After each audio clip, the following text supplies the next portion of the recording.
चमत्कार चमत्कार कैसे काम करता है।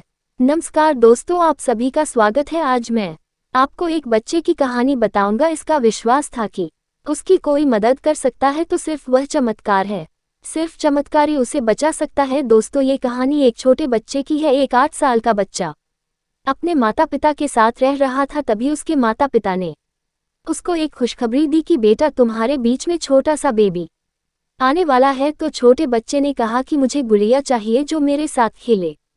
पापा के पास कोई जवाब नहीं था, लेकिन उन्होंने कहा कि ठीक है बेटा, जो भी होगा वह आ जाएगा। तो जैसे जैसे समय नजदीक आया तो बच्चे की मनोकामना से एक गुड़िया का जन्म हुआ, लेकिन उसकी माँ उनको छोड़कर चली गई। जैसे तैसे उसके पापा ने बच्चे को बताया कि बेटा, तुम्हारी माँ हमें छोड़ के चली गई। वो उदास रहने लगा और उसके पापा ने उसको मनाया और समझाया और आपस में सहमत हुए। दोनों ब्रदर एंड सिस्टर आपस में खेलने लगे। तो हुआ कुछ कि कुछ दिनों बाद उसके पापा भी उदास रहने लगे। किसी डॉक्टर ने कहा कि बच्ची को बीमारी है और इसका ऑपरेशन करना पड़ेगा। तो उनके पास इतने पैसे भी नहीं थे, क्योंकि परिवार गरीब था। वह बच्चा कुछ नहीं समझता था, ना ही उसके पास कुछ ज़्यादा दिमाग था।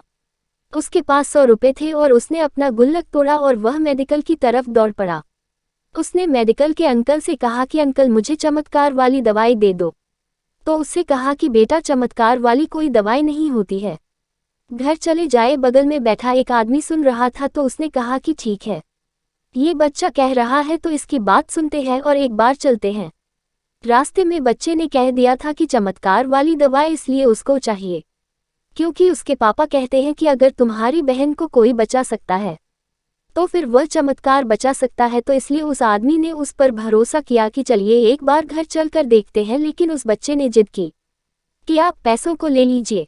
अंकल ने पैसे ले लिए। जब ऑपरेशन हुआ तो बच्ची के पापा ने डॉक्टर साहब से कहा कि कितने पैसे हुए। तो डॉक्टर ने कहा कि फीस तो बच्चा पहले ही दे चुका है।